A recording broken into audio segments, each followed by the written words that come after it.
तो बांग्लादेश में हालात काफी ज्यादा खराब हैं। बड़ी खबर क्या है आप देखिए। हिंसा के बाद पूरे बांग्लादेश में कर्फ्यू लगाने का फैसला कर लिया गया है। एक दिन में 100 से ज्यादा लोगों की मौत हो गई। एमईए ने भारतीयों के लिए एडवाइजरी को जारी किया है। यह हालात इस वक्त आप देख पा रहे हैं। बांग्लादेश के रविवार की बात की जाए तो जो विरोध प्रदर्शन हुआ और उसके बाद सेना और पुलिस की जो कार्रवाई हुई, बताया जा रहा है कि 100 लोगों की मौत एक दिन के अंदर हो गई। इस वक्त आप देख पा रहे पूरे बांग्लादेश में इस वक्त कोटा के खिलाफ, आरक्षण के खिलाफ जो आग भड़की हुई है, उसकी जद में किस तरह से पूरा बांग्लादेश आया हुआ है और 100 लोगों की मौत एक ही दिन में हो गई इन विरोध प्रदर्शन और आंदोलन में।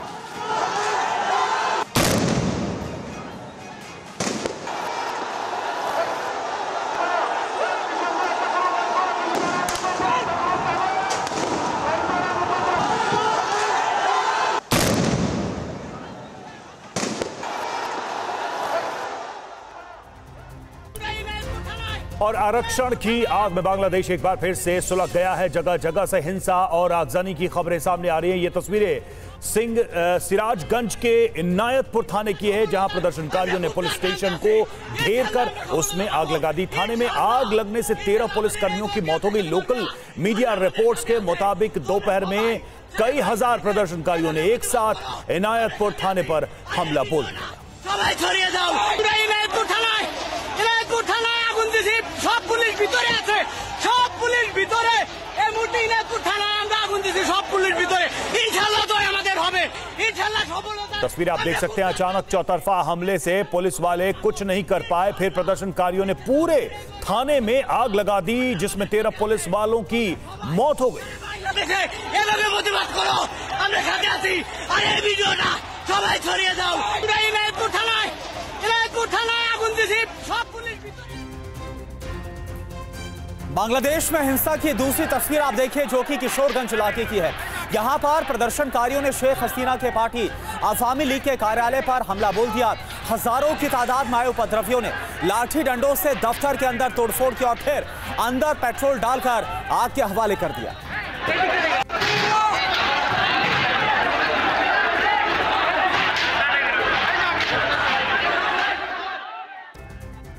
और बांग्लादेश में प्रदर्शन की ये तीसरी तस्वीर राजशाही से आई है, जहां कॉलेज के छात्रों के साथ स्थानीय लोग भी मौजूद थे। प्रदर्शन में सैकड़ों छात्राओं ने भी हिस्सा लिया। छात्र संगठन ने प्रधानमंत्री शेख हसीना से इस्तीफे की मांग को लेकर पूरे शहर में उग्र प्रदर्शन किया।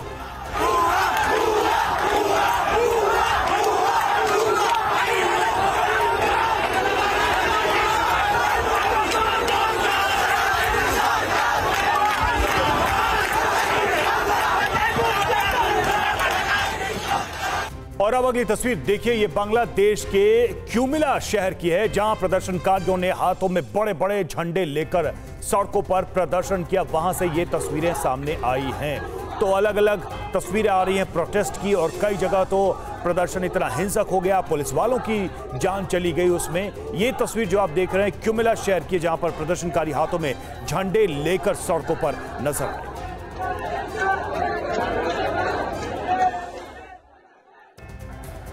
और अब जो तस्वीरें आप देख रहे हैं, ये बांग्लादेश की राजधानी ढाका की हजारों की संख्या में प्रदर्शनकारियों ने आफ्ताब नगर में ईस्ट वेस्ट यूनिवर्सिटी के सामने इकट्ठा होकर सरकार के खिलाफ प्रदर्शन किया। ढाका के शाहबाग में भी हजारों की संख्या में छात्रों ने सरकार के खिलाफ प्रदर्शन किया और नारेबाजी की। यह तस्वीर आप देखिए बांग्लादेश की राजधानी।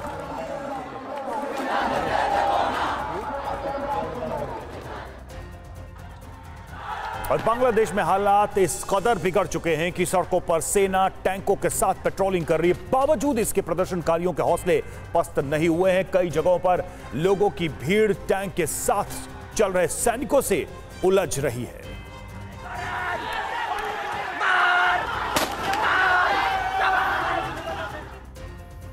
तो बांग्लादेश में आरक्षण के खिलाफ चल रहे प्रदर्शन में रिक्शा चालक भी कूद पड़े हैं।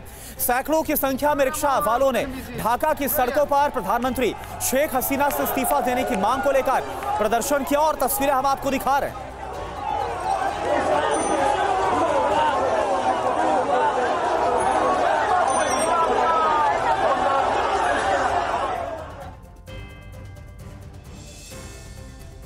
और तस्वीर इस बात का प्रमाण है कि हिंसा की आग में पूरा बांग्लादेश झुलस रहा है। शेख हसीना सरकार की ओर से पूरे देश में कर्फ्यू लगा दिया गया है। प्रधानमंत्री शेख हसीना प्रदर्शनकारियों से लगातार शांति की अपील कर रही हैं, उसके बावजूद प्रदर्शनकारी मानने को तैयार नहीं है। पूरे देश में खूनी खेल और हिंसा का तांडव चल रहा है। पीएम शेख हसीना की इस्तीफे की मांग पर प्रदर्शनकारियों ने पूरे देश में हिंसक प्रदर्शन किया, जिसमें 100 लोगों की मौत हो गई, जिसमें 13 पुलिसकर्मी और 6 पत्रकार शामिल हैं।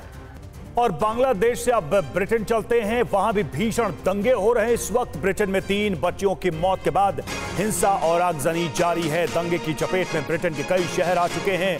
अब तक 100 से ज्यादा लोग इस दंगे के मामले में गिरफ्तार किए जा चुके हैं। ब्रिटेन में क्या हालात हैं अलग अलग शहरों में, ये तस्वीरें आपको बता रही है। 3 बच्चियों की मौत के बाद लगातार वहां पर इस तरह के प्रदर्शन और दंगे जारी हैं।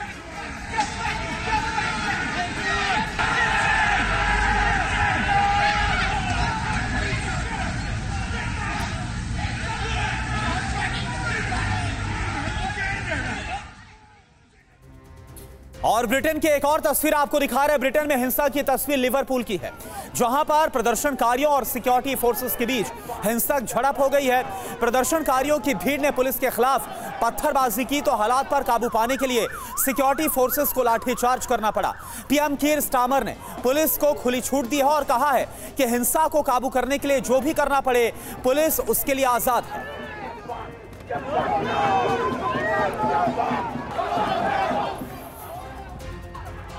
और दंगों की आग में ब्रिटेन कई दिनों से झुलस रहा है। जगह जगह लूटपाट और तोड़फोड़ की घटनाएं सामने आ रही हैं। अब इस तस्वीर को देखिए, दंगे की आड़ में दुकानों में तोड़फोड़ और लूट को अंजाम दिया जा रहा है। ब्रिटेन में हिंसक प्रदर्शन में अब तक करोड़ों का नुकसान हो चुका है।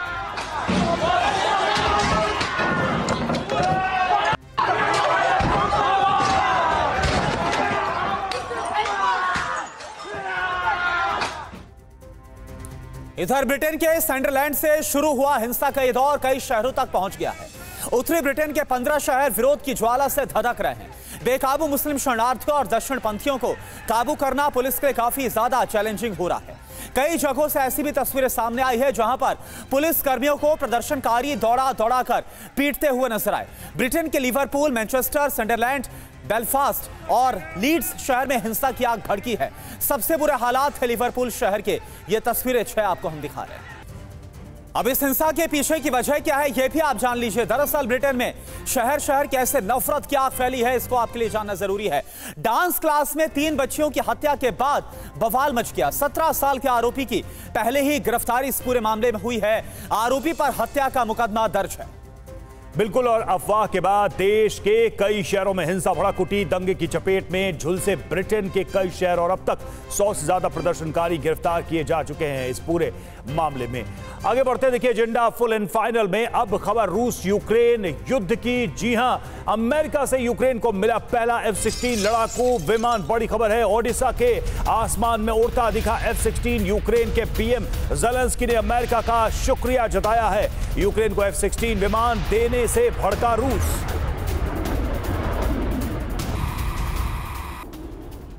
तो F-16 फाइटर जेट मिलने के बाद यूक्रेन के राष्ट्रपति ज़ेलेंस्की ने पहली बार आधिकारिक तौर पर F-16 को वायुसेना को सौंपा और यह कार्यक्रम किसी गुप्त लोकेशन पर किया गया। आपको बता दें कि इस फाइटर जेट में AIM-120 और AIM-9 साइज के वाइंडर मिसाइल और सेंसर लगे हुए हैं।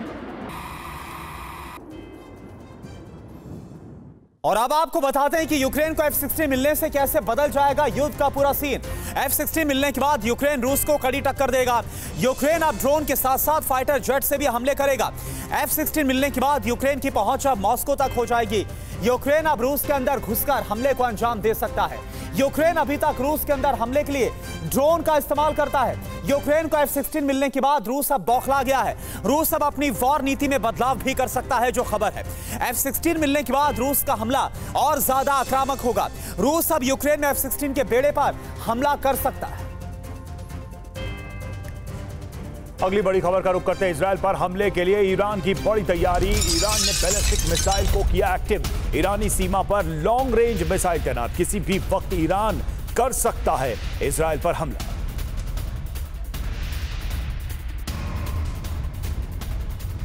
जहां तो इजराइल पर कभी भी बड़ा हमला हो सकता है। इजराइल पर हमले के लिए ईरान की बड़ी तैयारी है और ईरान ने सभी घातक हथियारों को एक्टिव कर दिया है। बॉर्डर पर लॉन्ग रेंज बैलिस्टिक मिसाइल तैनात किए हैं। कैमिकाजी ड्रोन को भी ईरानी सेना ने एक्टिव कर दिया है। इजराइल पर मिसाइल ड्रोन से एयर स्ट्राइक की तैयारी है। इधर रूस ने ईरान को 50,000 आर्टिलरी शेल्स दिए हैं। रूस ने 12 मर्मंस्क बीएन सिस्टम भी ईरान को दिए हैं। ईरान ने साफ कहा है कि अब बिना वार्निंग दिए हमला किया जाएगा। और ईरान की धमकी के बाद नेतन्याहू ने चेतावनी दी है। जी हां, ईरानी धमकी के बाद तेल अवीव में बड़ी बैठक के बाद नेतन्याहू ने ईरान को चेतावनी दी है। ईरान ने हमला किया तो भारी कीमत चुकानी पड़ेगी। इजराइल ईरान को जवाब देने के लिए तैयार है, यह कहा नेतन्याहू ने।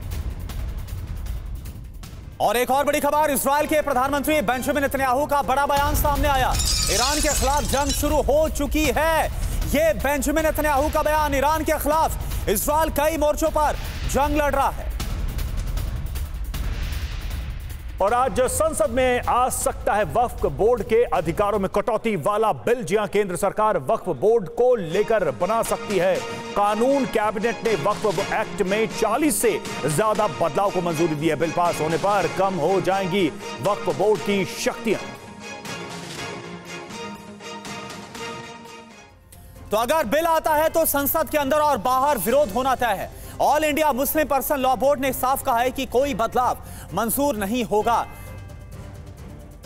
इसमें बेसिकली किसी अमेंडमेंट की ज़रूरत नहीं है, और अगर किसी अमेंडमेंट की ज़रूरत गवर्नमेंट को महसूस हो रही है तो कम से कम जो स्टेक होल्डर्स हैं उनकी राय ज़रूर इनकॉर्पोरेट की जाए, उनकी राय ली जाए। मोदी सरकार ये चाह रही है कि पूरे वक्फ बोर्ड की प्रॉपर्टीज़ को छीन लिया जाए, इनको मुसलमानों से छीन लिया जाए, और वो थ्रेटन कर रहे हैं वक्फ की प्रॉपर्टीज़ का जो कंट्रोल है वक्फ बोर्ड्स के ऊपर, ताकि उसमें तमाम लीगल एम्बिग्युइटीज पैदा हो जाना।